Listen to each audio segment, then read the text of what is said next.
Now that everything is settled, it's better if the nuisance leaves, right? LOL. You're right, Mom. I was thinking the same. So that's settled, Samantha. I'm divorcing you. Please leave right now. Despite being married and forced to live with my in-laws, all the while helping with loan repayments, I was suddenly deemed a nuisance and faced with a divorce. My husband and mother-in-law decided everything on their own and deliberately completed most of the procedures before informing me. No matter how much I resisted, they wouldn't listen.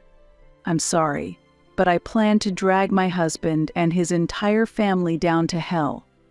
LOL. My name is Samantha, and I'm 34 years old. I've been married to Michael for 6 years now. We don't have children yet, and honestly, our marital relationship is completely dry. I thought marrying you would bring more excitement to my life, but this was unexpected. LOL. Well, I plan to use you as a housekeeper here for life. Just don't get too cocky. 6 months after our marriage, he started calling me you, and now I couldn't even remember him ever using my name. Why did I marry such a cold man? Sometimes I reflect on the past, but I can't remember why I married him. However, my husband used to be much kinder, compassionate, and reliable. Originally from a poor family, I always thought that I would avoid financial troubles once I got married. So a man who would dabble even slightly in gambling was out of the question for me. Even after graduating from high school and starting work, I couldn't shake off my old frugal habits, so I tend to overthink even when buying something new. From my husband's perspective, my actions seemed prudent and thrifty, which might have been why he decided to marry me. How much savings do you have, Samantha? You're not interested in luxury or fashion, right? LOL. I think we might be similar. Our financial values might even align. He often said such things. For me, who always dreaded a life of poverty, having aligned financial values was a blessing. But now that I think about it, it was rude to ask about savings, let alone to casually say that a woman isn't interested in fashion. It's rude to ask about someone's savings. Besides, it's offensive to assume that a woman isn't interested in fashion. Back then, I still hoped that my insensitive husband would change. Less than a year into dating, we decided to get married. The discussion about the unexpected cohabitation came up right after we were newly married. I have something I want to discuss with you today, Samantha. Don't be shocked, LOL. He said this with a smirk. That made me suspect that it was bad news, and it indeed turned out to be an absolutely terrible idea. After discussing with my mom, we've actually decided to live together at her house. You know, she can't manage without me. And since the lease on this apartment ends next month, we're moving. He told me this without considering my opinion, as if he and his mother had already decided everything. Wait a minute. Isn't that too sudden? Your parents' house is quite far from my workplace. Honestly, I was against living with them, so I objected, but it was already decided, and he insisted strongly. Every time he opened his mouth, it was Mom, Mom. Honestly, that alone was off-putting, but what shocked me more was, the house is a bit small for 4 people, and it's inconvenient. Plus, my sister comes to visit often, so we're taking out a loan to renovate it. LOL. He took out a loan in his own name without consulting me at all. You've got to be kidding. Are you sane? It's absolutely impossible. Living with the in-laws and the frequent presence of his sister. After a series of unbelievable stories, another shocking statement came from my husband. So that's why you need to quit your current job. As a wife, you'll have to take care of not only me, but my parents as well from now on. Well, if you still want to work, I'll allow you to do remote work. LOL. Everything was too fast and one-sided for me to fully grasp and understand the situation. Why are you doing all these selfish things? You're not considering my feelings at all. Huh? Why should I consider your feelings? LOL. I'm the head of the family, so the decision-making is in my hands, right? I had plans for work that would take years to accomplish, but here I was, expected to throw them all away and become a housewife. I somewhat understood what he meant, to think this would happen within just a year of marriage. Of course, I said, this isn't what we agreed on, and completely refused the idea. However, no matter how long we talked, the discussion went nowhere. Once my husband realized my resolve was firm, he said, "If you keep being selfish, the family will suffer. It's your fault, so what are you going to do about it? And then, unbelievably, if that happens, we'll have to ask your parents for help." I couldn't believe that he'd even think of involving my parents in this. I've completely run out of patience with my husband's audacity, but my parents were getting old. I felt like our family was being held hostage, but I didn't want to worry my parents, so I had no choice but to agree. "If only you wouldn't just listen to your mother but to me as well." Ah, LOL. No problem, no problem. Listening to you is the least I can do since I'm on your side, LOL. I was serious, but my husband took my words lightly. And as expected, the battle between me and my mother-in-law began as soon as we started living together. The remodeled house was surprisingly spacious and provided a private environment, but I became incredibly busy. Not long after we moved, I was still working, but my mother-in-law paid no attention to my work situation and said, "Hey, housemaid, when will you quit your job and focus on housework? If this continues, the house will remain a mess, LOL." Every day, I returned home exhausted only to be unilaterally scolded. My husband had initially promised to support me when it came to issues with my mother-in-law, but he never defended me in the end, and it became normal for him and my mother-in-law to blame me. You know how old my mother is, right? It's crazy to think you can dump all the housework on her.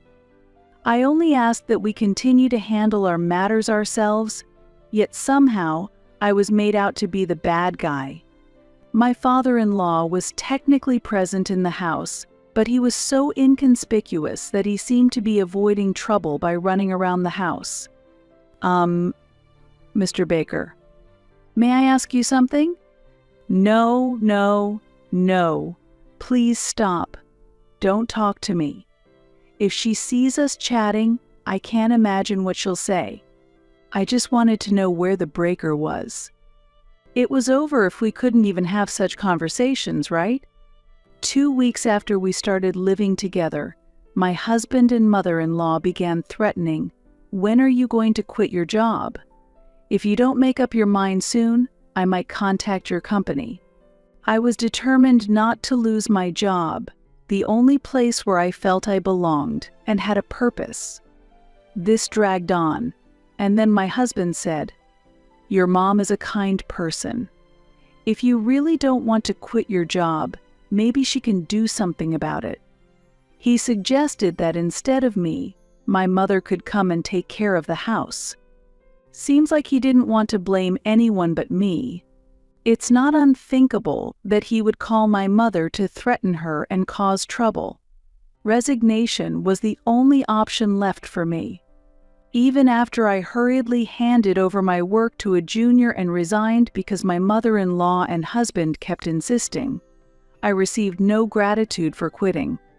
Anyway, that was the start of my days being exploited. You quit your job, so your income has decreased, right? Don't just rely on me. Find a way to earn money through remote work or something. Next, he said to earn money from home. He was essentially telling me, don't slack off, handle everything.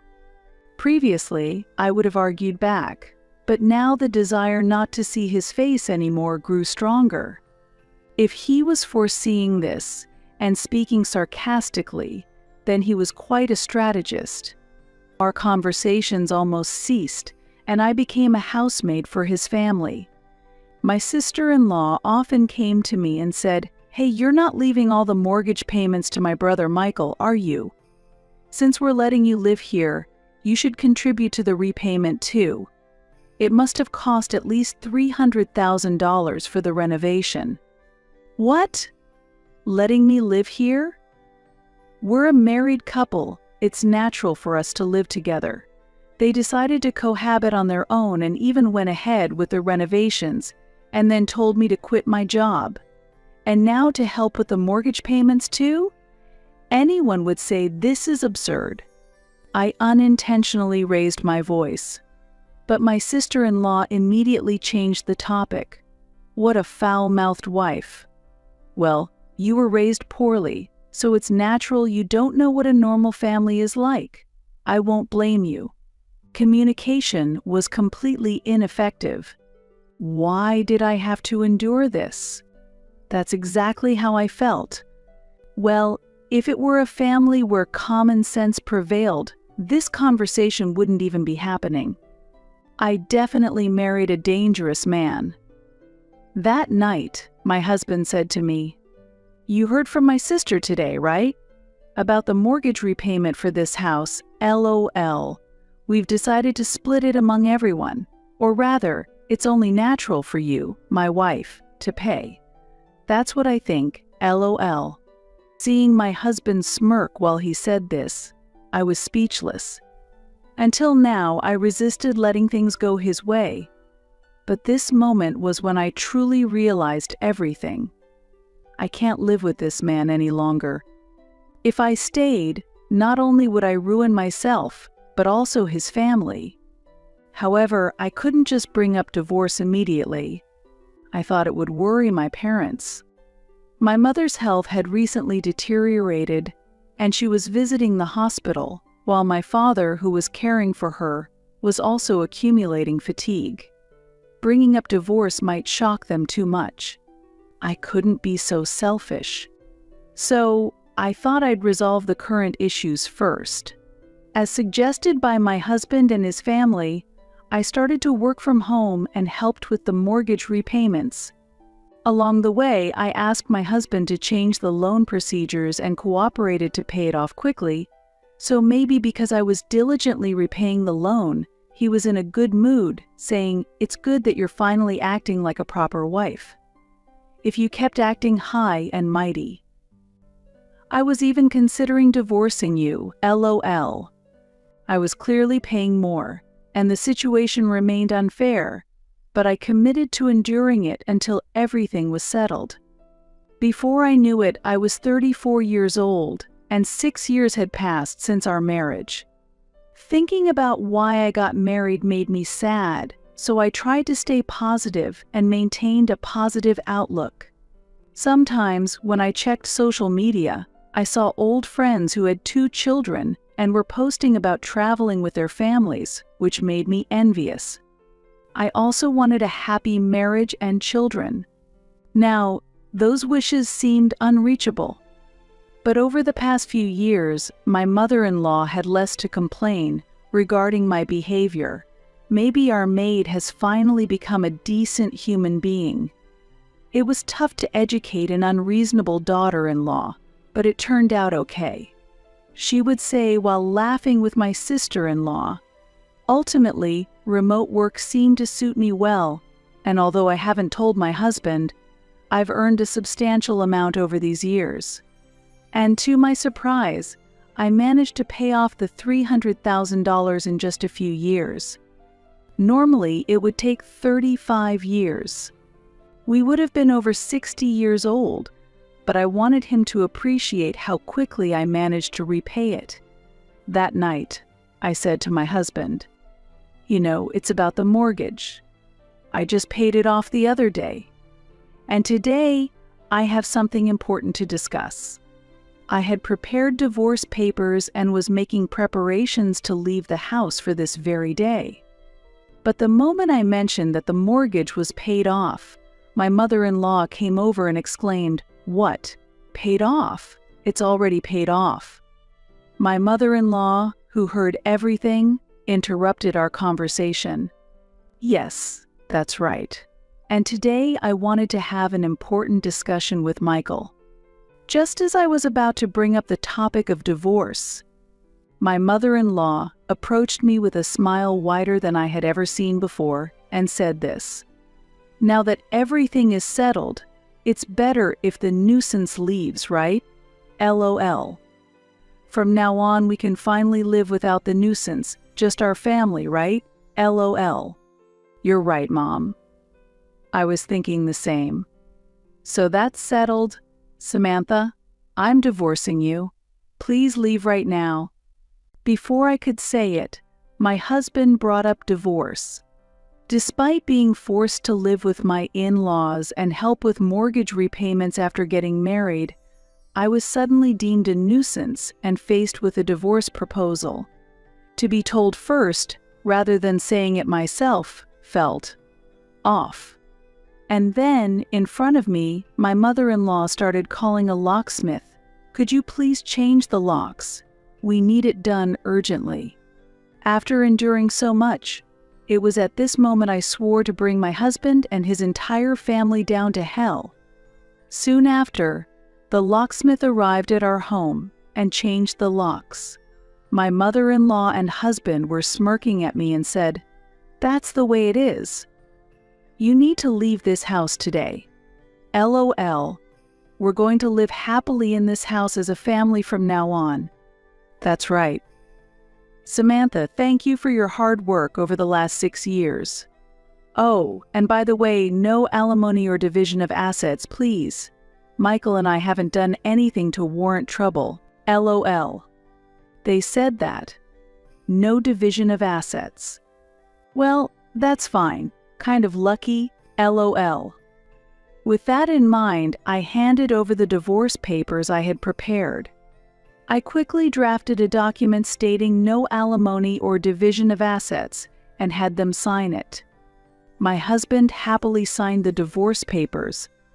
My mother-in-law watched him sign, and from the corner of the room, my father-in-law quietly observed everything. Thinking that I could finally say goodbye to these people was an exhilarating feeling. I quickly packed my belongings and left the house with the signed documents. I could hear cheers and clapping from inside the house, but honestly, those words should be coming from me. Because from now on, the tables were going to turn. LOL. After leaving the house, I immediately went to submit the divorce papers and then straight to the real estate agent. I had already visited the real estate agent several times before and started preparations on that end. Mr. Carter, the agent, had an aura of a true professional, understood everything I was planning to do, and took immediate action. A week after I left the house, sure enough, I received a call. My ex-husband and his family, looking frantic, called me. "Hey Samantha, what's going on? We got a notice to vacate this house within a week. Don't tell me this is your doing? This is terrible. How could you do this?" Mr. Carter, who I knew worked efficiently, managed to finish the procedures quickly and even found a buyer for that house, which was incredible. About that, I asked the real estate agent. After all, I was the one who finished paying off the mortgage. Did you forget? I changed the ownership to my name halfway through. LOL. What? As expected, my ex-husband remembered nothing. It seemed he only had the mortgage repayment on his mind, and any other procedural changes were made according to my instructions without him checking the details. Well, even so, Michael was the one who didn't check. It was not my responsibility. Anyway, I'm the one who paid off the $300,000. Besides, I never received any living expenses from you, right? Even your father and mother, whenever they received their pensions, would say, "We'll use our money ourselves," and didn't give a penny. I mean, there's a good reason for that. In the end, I was the one who had been supporting this family for 6 years. I was told to quit my job to earn from home, and despite doing as told, I was constantly berated to the point of feeling sick to my stomach. And on top of that, I was made to help with the mortgage repayments.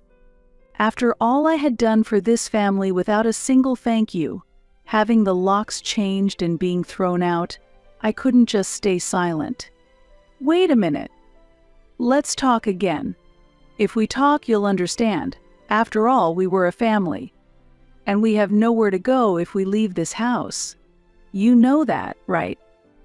Michael said this with a voice close to tears, but there was no way I would be fooled by such weak words now. LOL. A place to go? There is one. LOL. Your sister Mary's house. Why don't the 4 of you live at her house? When I said this spitefully, my mother-in-law took the phone and said, "How can you be so mean? There's no way we can live at her house. She's going through a tough divorce herself. You can't possibly cause trouble for my daughter." So I said, "Oh, so even if it's your beloved son's wife, she's still a stranger, and it's okay to cause her trouble. Well, that makes sense. Now I understand your thinking even better, and I dislike you even more. LOL. There's no way I'll help. You."